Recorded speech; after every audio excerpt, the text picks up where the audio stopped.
같이 기도하고 시작하겠습니다.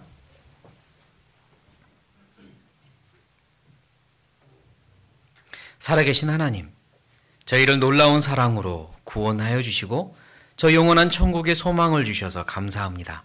같은 소망을 가진 형제자매님들을 영원한 가족으로 주셔서 감사합니다.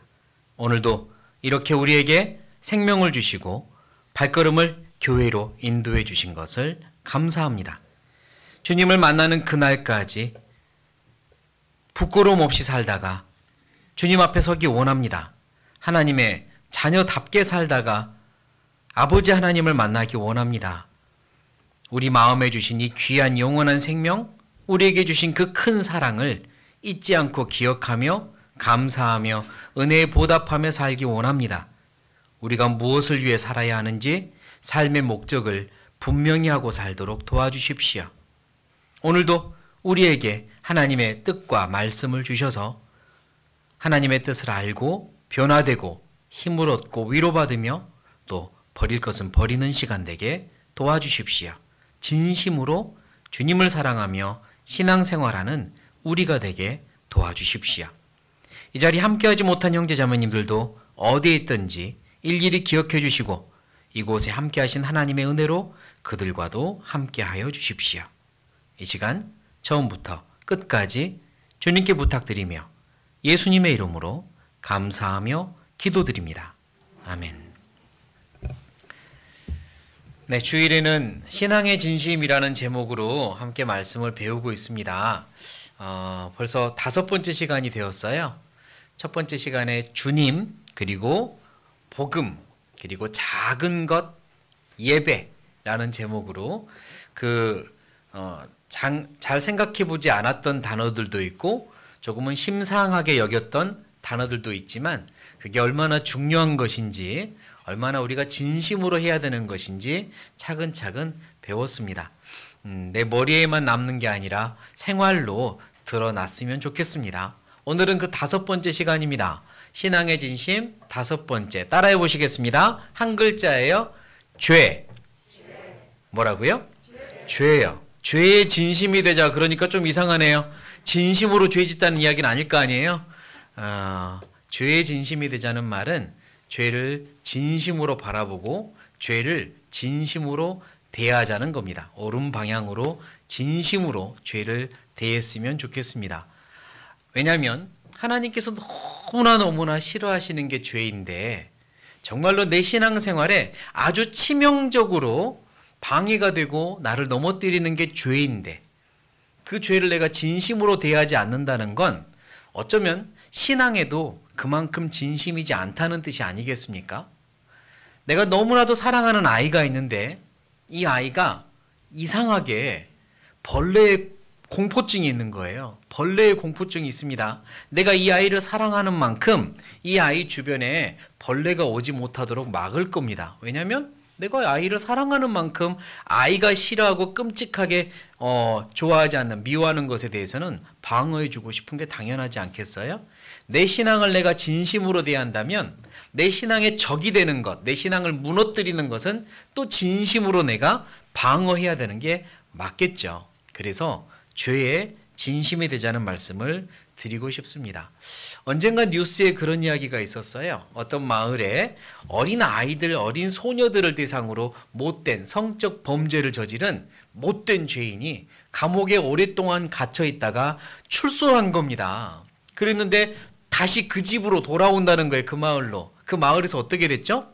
난리가 났습니다. 내 아이에게 또는 이 마을에서 그 못된 짓을 한 사람이 근처에 있는 것만으로도 소름 끼치기 싫다.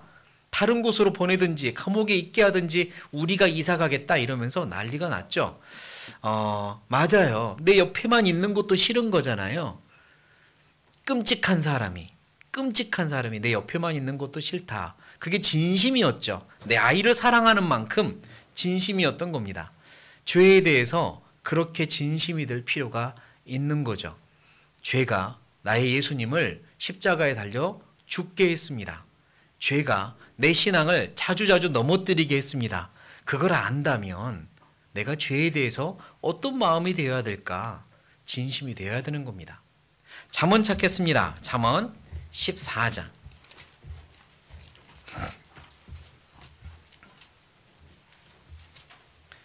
잠언 14장.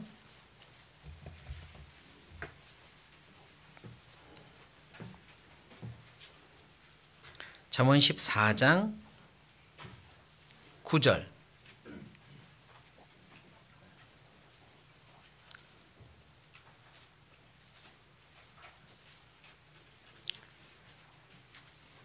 잠언 14장 9절 같이 읽겠습니다. 미련한 자는 죄를 심상히 여겨도 정직한 자 중에는 은혜가 있느니라. 죄를 심상히 여긴다. 이게 진심과 반대되는 단어라고 생각합니다. 죄를 심상히 여긴다는 건 죄의 진심이 아니라는 거예요. 죄의 진심이면 죄를 끔찍하게 여기는 겁니다. 그게 죄의 진심인 거예요. 이 정도 죄쯤이야. 이게 뭐 별거라고 이렇게 생각하는 건 심상히 여기는 거죠. 진심과 반대입니다. 우리 안에서 사라져야 될 마음이에요. 미련한 거라고 했지 않습니까? 죄는 끔찍하게 여겨야 됩니다. 제가 알고 있는 어떤 분이요, 이렇게 옷에 진심인 분이 있어요. 그래서 옷에 그냥 먼지 하나 묻는 것도 이렇게 털어내고 깨끗하고 깔끔하게 입는 분입니다. 근데 어느 날 그분이 버스를 탔는데 내리는 하차하는 문 바로 옆에 한 아가씨가 이렇게 서 있는데 글쎄 단추가 덜렁덜렁 하더랍니다. 자기는 뒤에 앉아 있는데. 그런데요, 너무 괴로웠대요. 그 단추를 보는데 너무 괴로웠대요. 저걸 어떻게 해주고 싶은 거예요.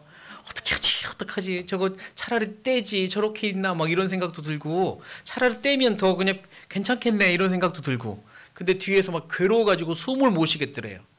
남의 건데도. 진심이니까. 그래서 어떻게 했을까요? 자기 내리는 차례도 아닌데 내리는 척 내려갔다가요, 부딪히면서 떼버리고는 내렸대요. 남의 걸 떼고. 세상에 왜 그렇게까지 하는지 몰라. 진심이니까 그런 거잖아요. 내 삶에 죄가 붙어 있어요. 달랑달랑 나를 따라와요. 죄가 꼬리표처럼 따라와요. 진심이면 그냥 있으면 안 되는 거예요. 밟아 떼야죠. 잡아 떼야죠. 그게 진심인 겁니다. 죄를 심상히 여기는 건 미련한 거예요. 예수님도 죄에 대해서는 진심이졌죠. 그래서 이 땅에 오셨고요. 그리고 죄에 대해서는 진심으로 대하셨죠. 요한복음 2장을 찾아보겠습니다. 요한복음 2장.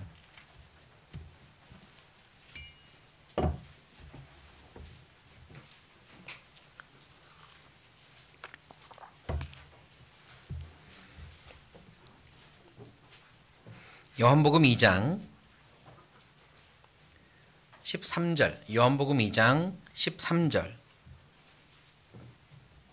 제가 읽겠습니다. 유대인의 유월절이 가까운지라 예수께서 예루살렘으로 올라가셨더니 성전 안에서 소와 양과 비둘기 파는 사람들과 돈 바꾸는 사람들이 앉은 것을 보시고 15절 같이 읽겠습니다. 노끈으로 채찍을 만드사 양이나 소를 다 성전에서 내어 쫓으시고 돈 바꾸는 사람들의 돈을 쏟으시며 상을 엎으시고 됐습니다. 예수님이 6월절에 성전에 들어가셨어요. 성전은 하나님을 섬기기 위하여 지은 집입니다. 솔로몬이 그토록 하나님께 기도하며 첫 성전을 지었고, 그 성전은 솔로몬의 아버지인 다윗의 간절한 기도 제목이고 소원이었던 거고요. 그리고 그 성전이 이제 뭐 이렇게 몇 차례 시간을 거치면서 이 시간까지 성전이 있는 겁니다. 그런데 그 성전이 하나님을 섬기는 집으로 그렇게 처음에는 목적으로 지어졌지만 점점점 형식만 남아버리고, 하나님을 섬기는 척하지만 그렇지 않은, 제사를 드리는 척하지만 마음은 그렇지 않은, 예배는 드리는 척하지만 형식만 남은 그런 장소로 돼버린 거예요. 그리고 이방인들을 위하여 기도하는 장소로 정해놓은 이방인의 뜰도 있는데, 오히려 그곳에서는 이방인들은 들어오지도 못하게 하고 자기들이 장사하는 공간으로 바꾸어 버린 거죠.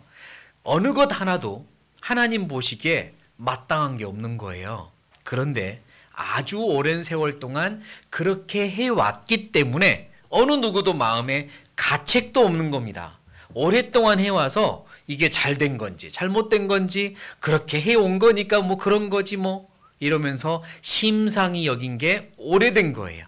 성전에서 형식만 남아버린 제사를 지내고 성전에서 죄는 가득 짊어지고 와놓고 제사만 드리면 괜찮은 줄 아는 사람들, 그리고 성전의 제대로 된 목적도 모르고 잘못 장사하고 있는 사람들을 보며 예수님의 가슴이 무너진 겁니다. 그리고 하나님 앞에 거룩한 분노가 일어났어요. 죄를 향해서요. 죄를 향해서. 그래서 그냥 사람들이 뭐라고 하든 예수님은 다 뒤집어 엎어버린 겁니다. 하나님의 성전을 사랑하신 예수님, 하나님을 너무나 사랑하셨던 그분은 사람들이 오랫동안 두었던 묵은 죄를 두고 볼 수가 없었어요. 그래서 제일 먼저 하신 일은 뒤집어 엎은 거였습니다. 오래된 거였지만, 사람들은 심상히 여기는 거였지만 죄였기 때문에 뒤집어 엎었어요. 그게 예수님의 죄를 향한 진심입니다. 그분이 내 안에 들어오신 거예요. 구원받을 때 내 안에 오셨잖아요. 그리고 우리더러 하시는 말씀이 너희는 하나님의 성전이라. 이제 내 안에 주님이 계시기 때문에 우리가 성전입니다. 내 마음에 들어오신 예수님, 그분이 제일 먼저 하고 싶은 게 뭘까요?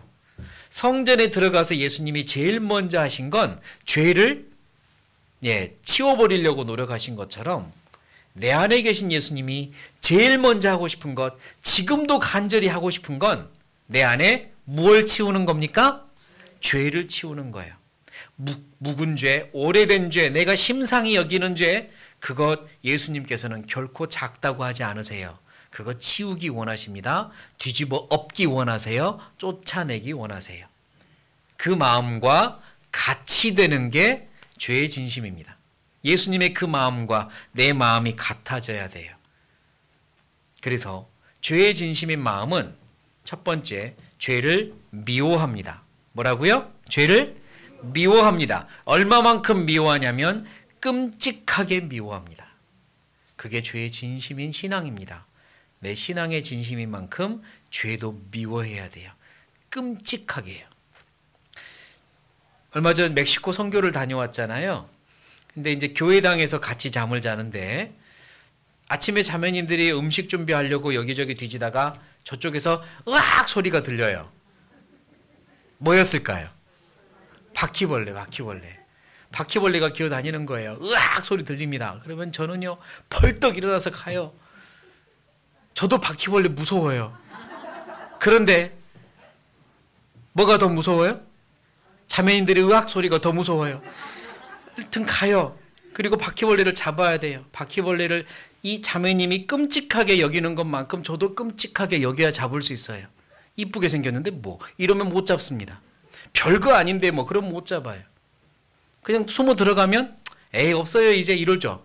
그러나 아니 어딘가만 있을 것만 같아요. 어떡해요? 발을 동동 굴리고 있으면 그분의 마음처럼 내가 끔찍하게 여겨야 끝까지 헤집고 잡아냅니다. 죄가 그래요. 끔찍하게 여겨야 됩니다. 누구만큼? 예수님만큼이요. 예수님만큼 끔찍하게 여겨야 잡아내고 쫓아내는 겁니다. 그렇지 않으면 심상히 여겨요. 잠언 8장입니다.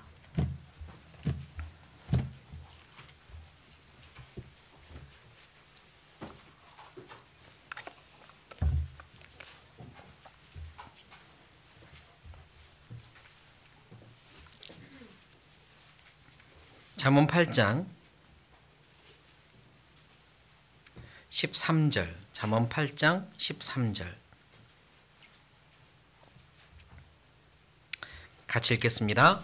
여호와를 경외하는 것은 악을 미워하는 것이라. 나는 교만과 거만과 악한 행실과 패역한 입을 미워하느니라. 미워한다는 말씀은 하나님께서 잘 쓰지 않으셨는데요. 악한 것은 미워한다고 하세요. 그리고 하나님을 경외한다면 너희 역시 죄와 악은 미워하라고 하십니다. 나 좋아하지 않아가 아니에요. 미워해. 아주 끔찍하게 미워해.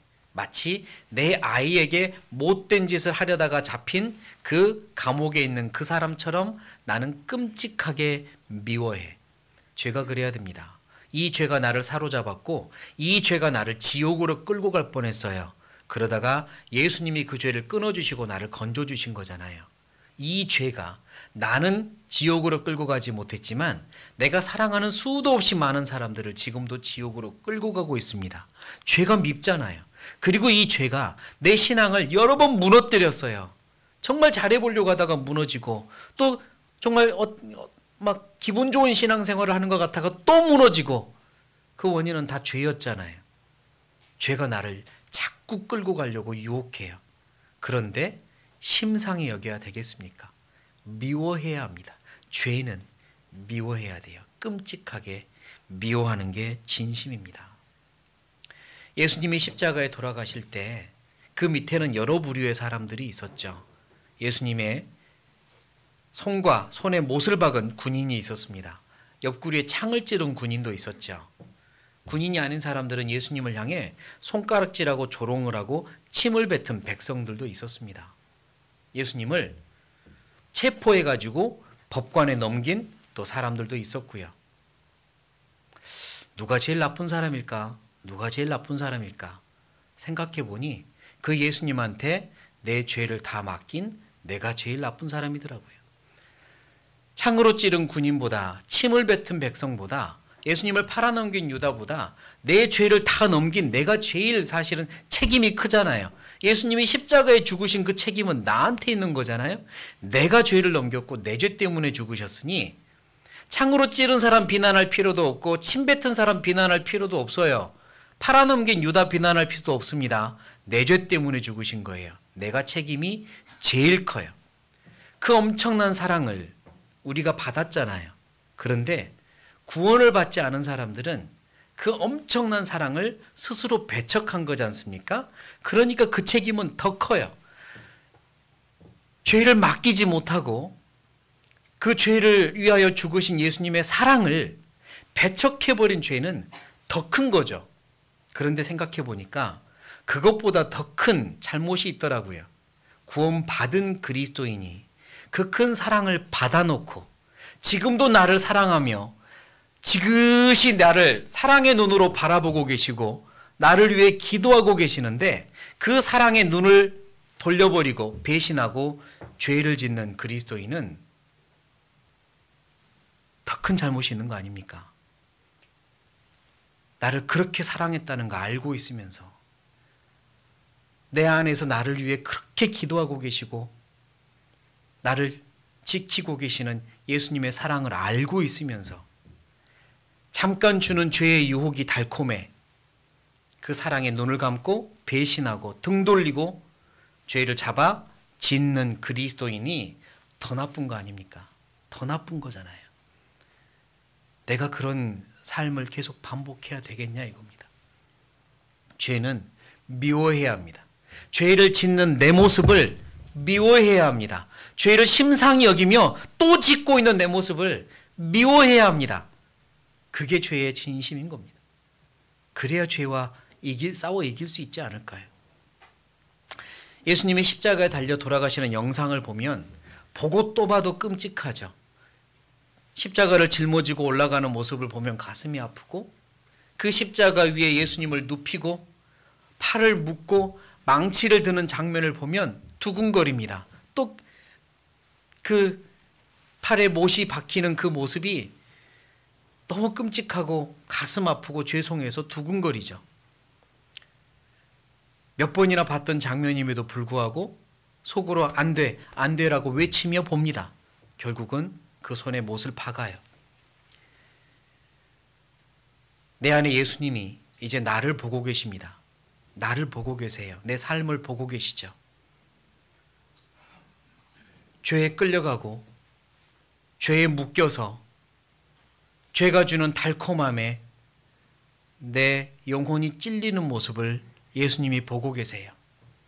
죄가 내 속으로 파고 들어올 때, 죄가 내 삶을 무너뜨리려고 할 때 내 안에서 계신 예수님도 마치 내가 영상을 보며 망치를 드는 순간 속으로 안 돼, 안 돼라고 외치는 것처럼 예수님도 나를 보며 안 돼, 안 돼라고 외칠 겁니다. 그 다음 장면은 내가 선택하는 거예요. 죄를 지을지 말지. 여기서 또 그냥 죄를 짓고 예수님의 가슴에 못을 박을지 말지는 내가 선택하는 겁니다. 죄를 미워한다면, 죄를 짓는 자신을 미워한다면 이겨낼 수 있습니다. 하나님 이겨내게 해주세요. 제발 이 죄로 또 넘어지지 않게 해주세요. 이 죄로 인해 예수님의 마음을 슬프시게 하지 않게 해주세요. 내 신앙이 무너지지 않게 해주세요라고 기도할 수 있습니다. 죄의 진심이면 죄에 그렇게 많이 넘어지지 않습니다. 나는 과연 죄의 진심인지 죄와 진심으로 싸우는지 살펴봐야 돼요. 또한 죄의 진심이라면 작은 죄는 없다는 것을 아셔야 됩니다. 작은 죄는 없습니다. 아가서입니다. 아가 2장 구약 960페이지 구약 960페이지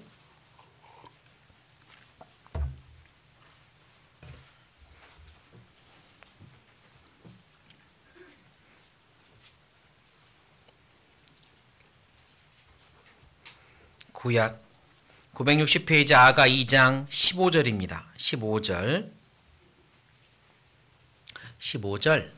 2장 15절 같이 읽겠습니다. 우리를 위하여 여우 곧 포도원을 허는 작은 여우를 잡으라. 우리의 포도원에서 포도원에 꽃이 피었음이니라. 네, 솔로몬 왕과 사랑하는 한 여인이 주고받는 사랑의 대화가 아가서인데요. 그 둘이 아름다운 포도원을 가꾸다가 이제 이런 말을 합니다. 우리의 포도원에 작은 여우가 침입을 했다. 잡아라. 왜? 작은 여우라고 그냥 두었다간 이제 막 꽃이 피기 시작하는 이 나무 뿌리나 꽃을 상하게 하고 결국은 열매가 없게 만드니까. 방심해도 될 만큼 작은 여우는 없습니다. 무시해도 될 만큼 작은 여우 없습니다. 저 정도 작은 여우가 포도원에 얼마나 해를 끼칠까? 그렇지 않습니다. 때로는 작은 여우가 더 큰 해를 끼치죠. 더 깊숙이 들어가서 많은 것들을 해칩니다. 큰 여우보다 무서울 수 있습니다. 그러니까 잡아야 되는 거죠. 사랑의 포도원에 하나님과 결실이 맺어가는데 여우가 들어와 해집고 있다면 당연히 잡아야 됩니다. 죄도요. 작은 죄 없습니다. 무시해도 될 만큼 가벼운 죄 없습니다. 그냥 두면 포도원을 망치는 여우처럼 내 신앙을 망가지게 하는 게 죄입니다. 작은 죄 없습니다. 이 정도 죄쯤이야. 이 정도 죄가 뭐 얼마나 큰 죄도 이겼는데 그렇지 않습니다. 작은 죄가 더 무서워요. 하나님과 만들어가고 있는 내 신앙의 꽃밭을 망치는 건 작은 죄에서 시작됩니다. 작은 죄 없습니다. 작은 죄도 미워해야 돼요. 얼마만큼요? 끔찍하게요. 작은 죄를 미워해야 됩니다. 작은 여우니까 귀엽다고 생각하시면 안 돼요. 작은 죄니까 가볍다고 생각하시면 안 됩니다. 우리의 신앙에 작은 죄는 없습니다. 깨진 유리창의 법칙이라는 이런 어떤 심리학이라고 해야 될까요? 용어가 있어요. 깨진 유리창 법칙. 이게 어디서 나온 이야기냐면 미국의 한 학자들이 한 이야기인데요. 유리가 깨져 있는 자동차를 도로에 놔두고 오랫동안 주차를 시켜 놓으면 그 차는 점점점 사람들에 의해서 파손되고 낙서가 되고 번호판 떼가고 바퀴도 구멍내서 바람나고 점점 차가 망가지고요. 그 차를 그대로 두면 그 지역에 범죄가 늘어난답니다. 그게 깨진 유리창 법칙이에요. 자동차 유리창 하나 깨서 놔뒀더니 결과적으로 범죄가 늘어나요. 이상하죠? 그게 작은 게 아니라는 겁니다. 그래서 뉴욕에서 도입한 게 있어요. 한 50년 전까지만 해도 뉴욕은요 범죄의 온상이었습니다. 뉴욕 지하철은요 타지 말라고 했대요. 왜? 온갖 범죄가 일어나는 곳이 뉴욕 지하철이었거든요. 근데 이제 이 시장들이 계속 이 큰 범죄를 소탕하기 위해 노력하지만 안 되는 거예요. 그러다가 깨진 유리창의 법칙을 도입합니다. 어떻게 하냐면 먼저 주변을 깨끗하게 하자. 뉴욕 지하철 곳곳마다 많은 사람들이 낙서해 놓은 걸요 5년 넘도록 지웁니다. 지우면 낙서하고 지우면 낙서하고 계속 인력과 비용을 투입해서 낙서를 지워요. 그리고 거리를 깨끗게 하는데 온 총력을 기울입니다. 사람들이 비난을 했어요. 그 많은 돈으로 범죄를 소탕해야지 왜 이것만 하고 있느냐. 그런데 아니다. 깨진 유리창 법칙이다. 이게 깨끗해지면 범죄가 줄 거다. 실제로 그렇게 돼버린 거예요. 주변을 깨끗하게 했더니 범죄가 줄어드는 겁니다. 사람들의 마음에서 깨끗한 환경 속에서 죄를 지을 마음이 점점 사라지는 거죠. 그래서 죄가 지금처럼 이제 아주 줄어들어 버린 그런 환경이 된 겁니다. 깨진 유리창의 법칙이란 작은 틈을 그대로 두면 나중에는 큰 죄까지도 생긴다는 게 깨진 유리창의 법칙이에요. 꼭 그것과 같은 내용은 아니지만 우리도 그런 경험이 있잖아요. 저도 우리 교회 승합차 고속도로 타고 가다가 글쎄 돌이 튀어가지고 앞유리에 딱 맞았는데 금이 가더라고요. 앞유리에 금이 갔습니다. 어떻게 해야 될까요? 앞유리 다 갈아야 돼요. 세상에. 앞유리를 다 갈아야 돼요.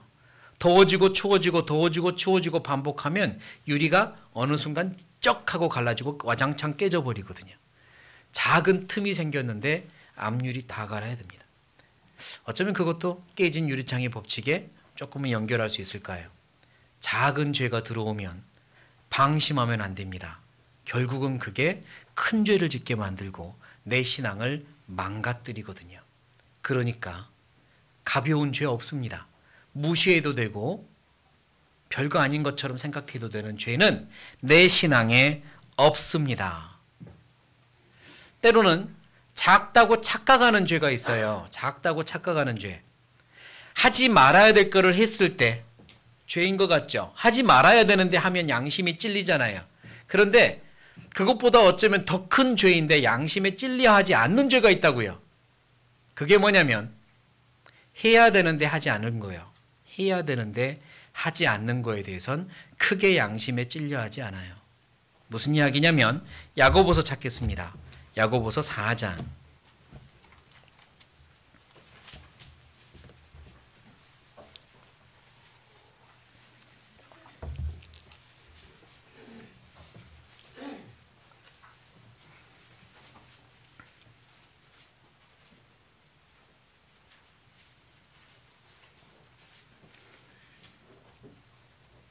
야고보서 4장 17절. 야고보서 4장 17절 같이 읽겠습니다. 이러므로 사람이 선을 행할 줄 알고도 행치 아니하면 죄인이라. 이것도 죄거든요. 결코 작지 않은 큰 죄입니다. 내가 무엇을 해야 될지 알면서 하지 않아요. 게을러서 하지 않고 싫어서 하지 않고 희생하고 싶지 않아서 하지 않고 믿음이 성장하면 하나님이 원하는 게 있고 요구하는 게 있는데 안 해요. 내 신앙이 계속해서 전진하려면 기도하고 묵상하는 생활은 기본 중에 기본인데 알면서도 하지 않아요. 그리고 그게 죄인지 몰라요. 해야 되는데 하지 않는 것 죄입니다. 기도 생활, 묵상 생활 하지 않는 것 죄입니다. 해야 될 걸, 아니 하지 말아야 될 걸 하는 거, 그것만 죄가 아니란 말입니다. 할 거를 하지 않은 거에 대해서도 내 양심이 가책을 느끼고 경종을 울려야 돼요. 큰일 났다. 이것도 끔찍한 죄인데. 해야 될 걸 합시다. 신앙생활을 유지하려면, 하나님과의 뜨거운 관계를 유지하려면, 그리고 아름다운 포도원에 꽃이 피고 열매가 맺으려면, 하나님 앞에 가서 자랑스럽게 서려면 해야 될 걸 해야 됩니다. 기도하고 말씀을 사모하고 묵상하는 건 기본 중에 기본이에요. 그리고 내 신앙이 성장할수록 하나님께서 사랑하시는 교회가 또한 같이 성장하기 위해 나에게 맡기시는 일이 있고 부탁하는 일들도 있습니다. 해야 될 걸 하지 않는 건 죄입니다. 내가 형제 자매님들에게 선을 행할 수 있는데 하지 않는 건 죄입니다. 복음을 전할 수 있는데 게을러서 전하지 않는 것도 죄입니다. 그것도 내 마음에서 끔찍하게 여겼으면 좋겠어요. 깨진 유리창의 법칙으로 다시 돌아가서 공원에 벤치가 있는데요.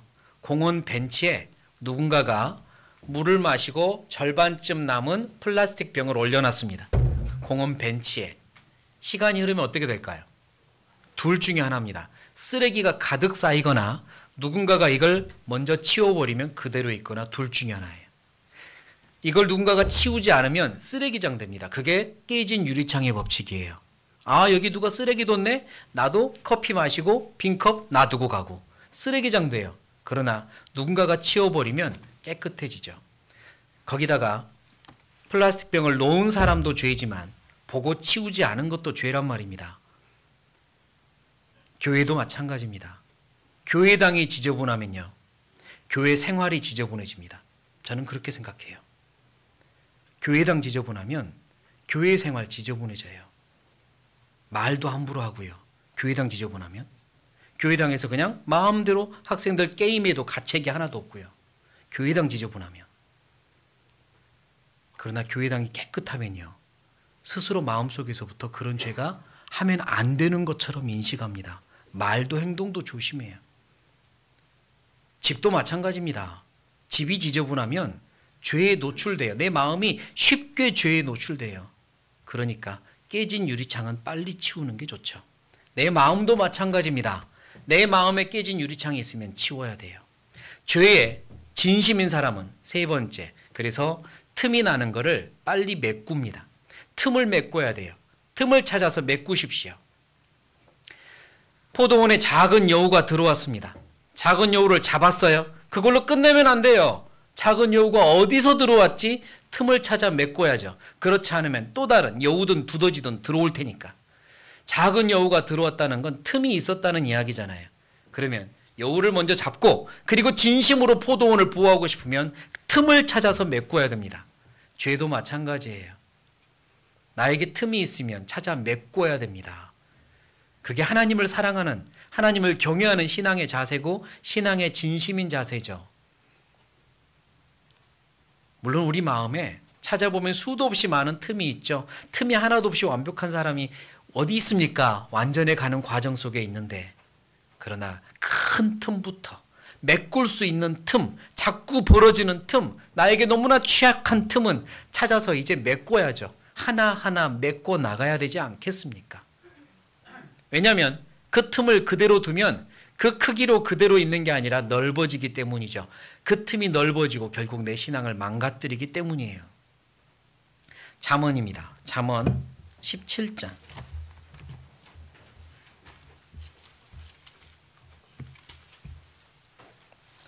잠언 17장.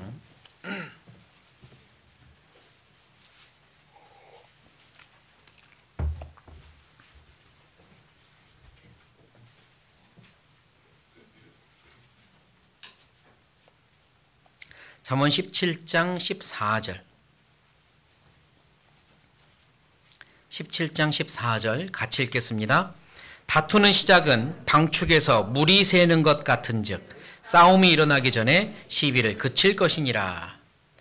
방축에서 물이 새는 것 같은즉, 큰 댐이 있는데 그 댐이 튼튼해서 물이 막혀 있고 이쪽은 이제 호수나 조수지가 되어 있는데 물을 보호하고 있는데, 글쎄 이 틈에 구멍이 생겨서 물이 졸졸졸 새고 있단 말입니다. 그거 그대로 두면 어떻게 돼요? 무너져 버립니다. 방축에서 물이 셀 때 메꾸지 않으면 그 수압에 의해서 점점점 틈은 멀어지고 주변은 약해진 다음에 무너져 버려요. 신앙이 그렇다는 이야기예요.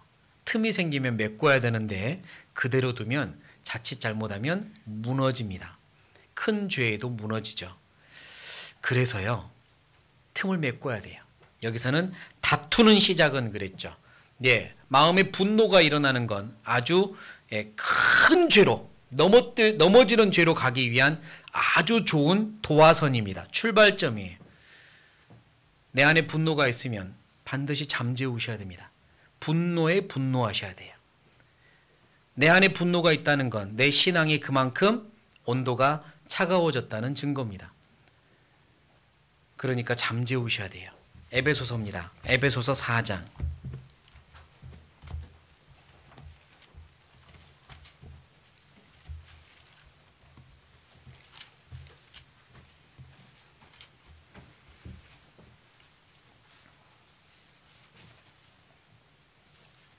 에베소서 4장 26절 27절 26절, 27절.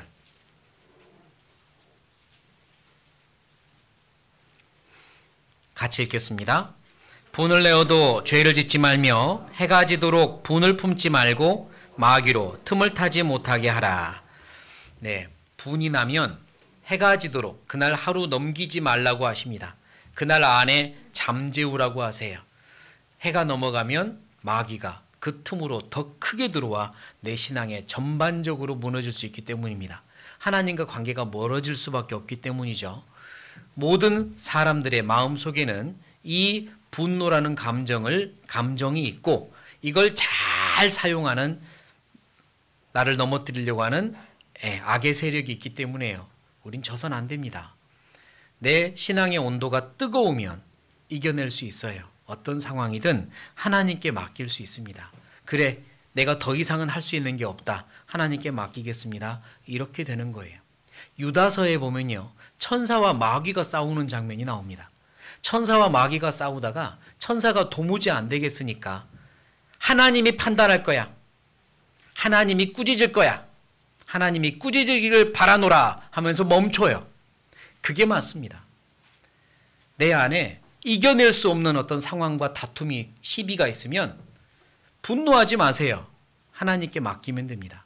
신원, 갚아주시는 하나님께 맡기세요. 모든 상황에 무릎 꿇고 기도하세요. 하나님께서 우리 사이에 판단하기를 원하노라. 잘못된 게 있으면 하나님이 꾸짖기를 원하노라. 그러면 돼요. 우리 아버지가 계시잖아요. 모든 걸 아시고 모든 걸 갚아주시는 아버지가 계시잖아요.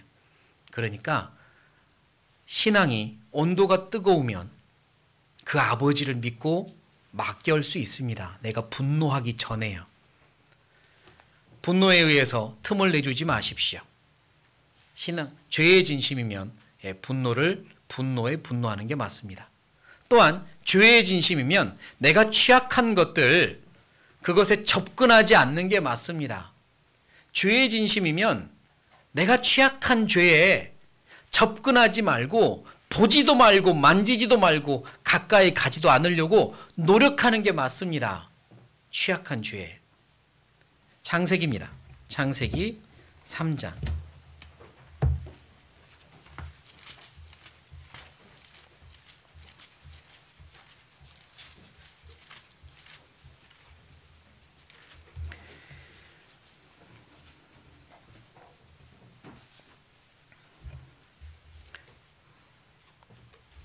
창세기 3장 4절부터입니다. 4절부터. 인류 역사 최초의 죄, 인류 역사 최악의 죄가 이렇게 벌어지죠. 3장 4절입니다. 뱀이 여자에게 이르되 너희가 결코 죽지 아니하리라.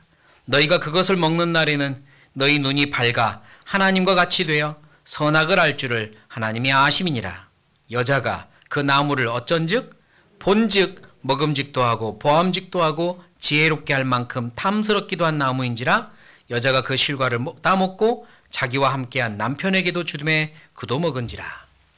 하나님께서 먹는 날엔 정령 죽으리라라고 음성으로 명령하셨는데 그걸 어겼으니 최악의 죄죠. 간이 부어도 이렇게 부을 수가 없죠. 그렇죠? 하나님이 직접 명령하셨는데 그걸 어겼으니까요. 그런데 그렇게 된 과정은 우리가 죄를 짓는 과정과 비슷합니다. 그전에도 선악을 알게 하는 나무 여러 번 봤겠죠. 지나가면서 여러 번 봤을 겁니다. 볼 때마다 생각했죠. 하나님이 명령하신 거야. 금하신 거야. 내 위에 하나님 계셔. 내 위에 창조주 하나님 계셔. 볼 때마다 그걸 기억했을 거예요. 그러나 어느 날 유혹이 들어온 겁니다. 저거 먹으면 하나님처럼 돼. 엄청난 지혜가 생겨. 먹어도 돼. 유혹이 들어왔을 때 다시 본즉 보니까 그전과 다르게 보이는 거예요. 그전과 다르게 보입니다. 그전에는 볼 때는, 유혹이 없을 때는 하나님이 금하신 거야. 하나님이 나의 창조주야. 이렇게 보였는데 유혹이 들어오고 보니까 보암직하고 먹음직하고 지혜롭게 할 만큼 탐스럽게 보여버린 거예요. 그러면 이제 더 이상 그 유혹을 이길 만한 힘은 없습니다. 내 안에 유혹이 들어오면 보지도 말아야 돼요.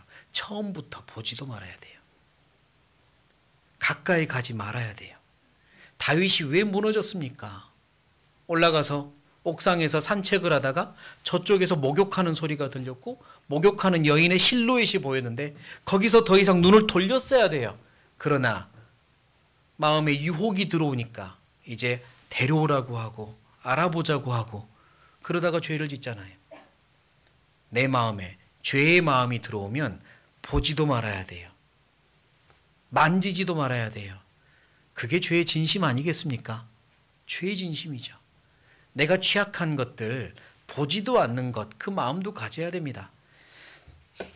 잠언 23장에 보면 너는 포도주를 보지도 말지니라 그랬어요. 보지도 말아야 됩니다. 내가 취약하면. 그리고 접근하지도 말아야 되고요. 죄에 취약하면 가까이 가면 안 돼요. 그러면 누구도 못 이깁니다. 멀어져야죠. 일부러 멀어져야죠.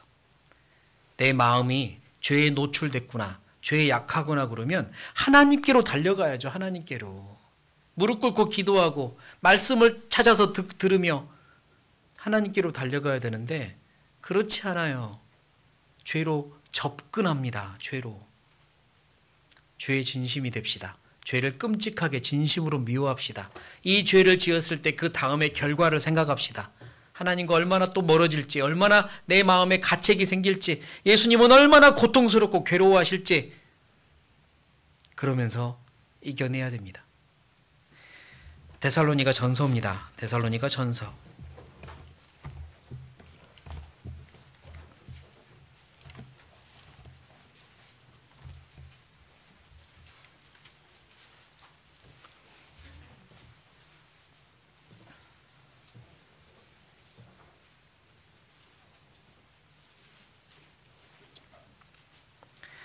데살로니가 전서 5장입니다. 5장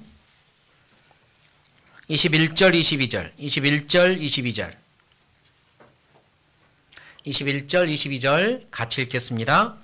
범사에 헤아려 좋은 것을 취하고 악은 모든 모양이라도 버리라. 악은, 죄는 모든 모양이라도 버려야 됩니다. 범사에 헤아려서 계산해보고 생각해보고 좋은 걸 취해야 됩니다. 마트에 줄 사러 가면 그냥 막 집어서 넣는 사람은 별로 없더라고요. 어떻게 하죠? 하나하나 고르잖아요. 만져보고 색깔 보고 윤기 보고 크기 보고 그렇게 넣으면서 죄는요, 왜 그렇게 생각 없이 대하는지. 악은 모든 모양이라도 버리라고 했습니다. 예쁘게 생긴 하트 모양의 죄라도 버려야 됩니다. 아무리 예쁘게 생겼어도 바퀴벌레는 끔찍하게 여겨야 되는 것처럼 죄는 그래야 돼요. 예쁜 죄 없습니다. 모든 모양이라도 버리셔야 돼요. 나에게 치명적인 죄 있잖아요. 내가 자주 넘어지는 죄 있잖아요. 그 죄 때문에 자꾸 하나님께 갔다가 돌아오고 다가갔다가 다시 또 원상태로 복귀하는 그런 죄 있잖아요. 언제까지 그 죄가 나를 따라다니며 내 옷에 붙어서 나풀거리도록 놔둘 겁니까? 떼낼 때가 됐잖아요. 죄는 떼내십시다. 나에게 아무리 식상해진 죄라 할지라도 오랫동안 나와 함께한 죄라 할지라도 예수님은 그걸 떼내고 싶어 하십니다. 그러니 결단하고 떼내셔야 돼요. 하나 떼내시다 보면 예수님 닮아가게 되고 나의 하나님과 내 삶의 내 사이의 사랑의 포도원은 열매를 맺을 겁니다. 악은 모든 모양이라도 버려야 돼요. 그게 죄의 진심인 그리스도인의 마음 자세입니다.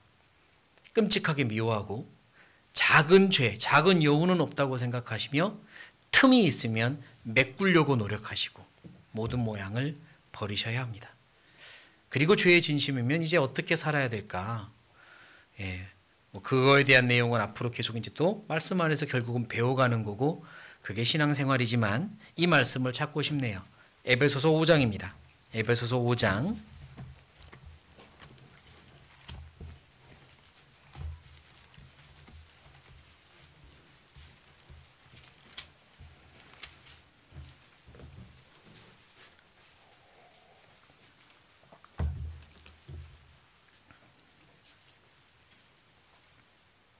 5장 6절부터입니다. 제가 읽겠습니다. 누구든지 헛된 말로 너희를 속이지 못하게 하라. 이를 인하여 하나님의 진노가 불순종의 아들들에게 임하나니 그러므로 저희와 함께 참여하는 자 되지 말라. 너희가 전에는 어두움이더니 이제는 주 안에서 빛이라. 빛의 자녀들처럼 행하라. 이제 우리가 해야 될 일은요, 어두움하고는 멀어져야 합니다. 나를 자꾸 속이는 사람들, 무리들과 멀어져야 합니다. 같이 참여하시면 안 돼요. 이전에는 함께 즐거웠던 어떤 모임이나 무리나 뭐 그런 상황들 즐거웠겠지만 구원받고 나면 이게 즐거운 게 아니라 양심에 계속 가책이 드는 그런 모임 무리가 있습니다. 정말 듣기 싫은 음담패설이나 듣기 싫은 뭐 흉보고 뭐 별 이야기 아닌 것 같고 이렇게 시간을 낭비하는 이런 시간 장소일 수도 있고요. 또 많은 유혹거리들이 있는 곳일 수도 있고 이제 가면 안 되는 거죠. 전에는 어둠이었으니까 같이 했지만 이제는 주 안에서 빛이니까 구별돼야 되는 거죠. 구별되십시오. 같이 나를 죄를 짓게 만드는 그런 유혹의 장소에서 구별되십시오. 멀어지십시오. 하나하나 끊어내십시오. 그래야만 합니다. 그래야 하나님께 더 가까이 가는 거예요. 이쪽 줄을 끊어낼 때 하나님과 줄이 하나 더 붙는 거예요. 다 잘할 수 없습니다. 다 가지고 갈 수 없어요. 천국에 가지고 갈 수 없는 건 꺼내내십시오. 신앙의 욕심을 가져야 되는 거잖아요. 신앙의 욕심을. 나를 죄를 짓게 하는 어떤 무리나 유혹의 장소에서는 참여하지 마십시오. 그래야 합니다. 멀어지셔야 합니다. 나는 빛의 자녀입니다. 어두움에 속할 수 없어요. 멀어지십시오. 그런 장소가 어딘지는 각각에게 다릅니다. 그러나 나는 알아요. 나는. 그렇게 할수록 하나님과 가까워집니다. 하나님과 가까워지는 게 얼마나 놀랍고 신비한 일인지는 가까워져 봐야 알아요. 계속해서 읽겠습니다. 11절. 제가 읽죠? 너희는 열매 없는 어두움의 일에 참여하지 말고 도리어 책망하라. 저희의 은밀히 행하는 것들은 말하기도 부끄러움이라. 맞아요. 또 알잖아요. 은밀히 행하는 말하기도 부끄러운 일들이 세상 속에서는, 하나님을 모르는 이들 속에서는 있다는 걸, 거기에 동참하면 안 되는 겁니다. 함께하면 안 되는 겁니다. 아예 접근하지도 말아야 돼요.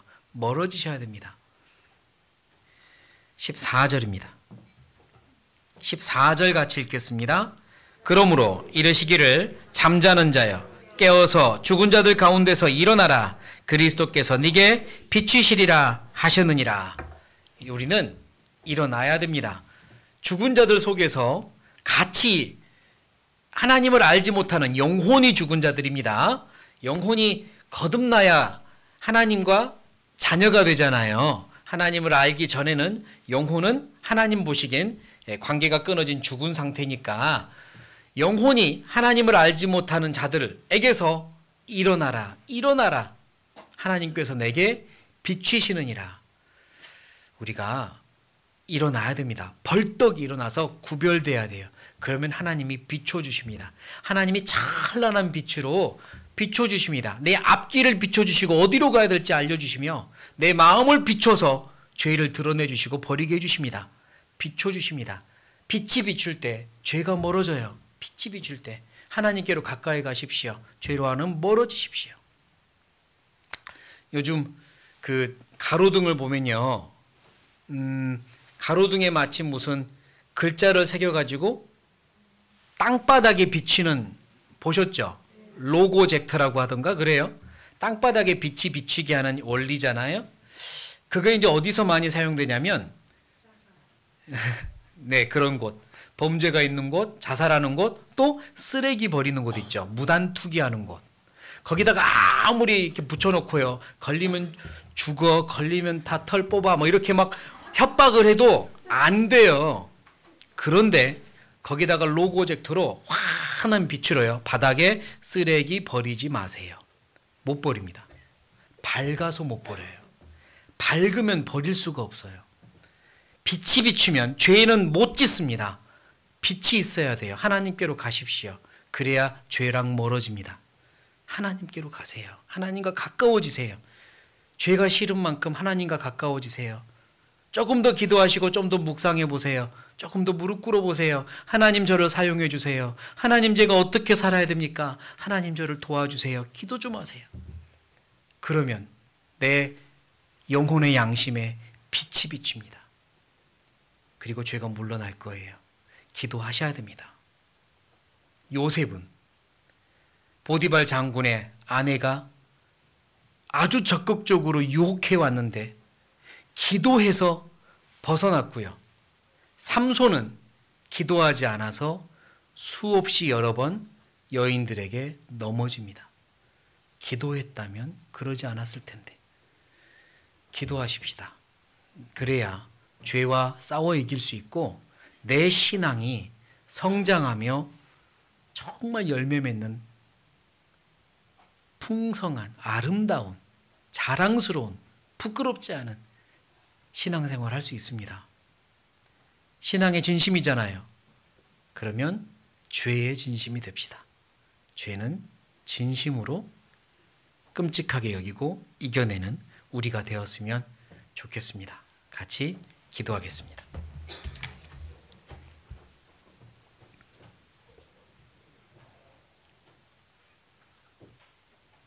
살아계신 하나님, 저희를 너무나 사랑하시어 이 땅에 오시고 우리의 모든 죄를 짊어지시고 우리 대신 죄가 되셔 그 모든 심판과 저주를 받으신 예수님께 감사합니다. 그 큰 사랑으로 구원을 받고 천국에 갈 소망을 얻어서 너무나 감사합니다. 지금도 우리 안에 계셔 우리를 위해 기도하시며 우리를 돌보시는 주님 감사합니다. 우리의 남은 생에 우리도 주님을 사랑하며 살기 원합니다. 주님이 기쁘신 뜻을 이루어드리며 살기 원합니다. 신앙이 성장하고 죄와 싸워 이기며 하나님 앞에 떳떳한 삶을 살기 원합니다. 도와주십시오. 우리 귀한 형제자매님들 서로 사랑하고 그 사랑이 주변에 넘쳐 많은 이들에게 힘있게 복음 전할 수 있도록 도와주십시오. 각자의 가정과 각자의 회사나 맡겨진 일터에서 그리고 또 교회에서 언제나 한결같이 주님을 사랑하며 예배드리는 삶을 살도록 도와주십시오. 이 시간 이후의 모든 일정도 하나님께 부탁드리며 예수님의 이름으로 감사하며 기도드립니다. 아멘.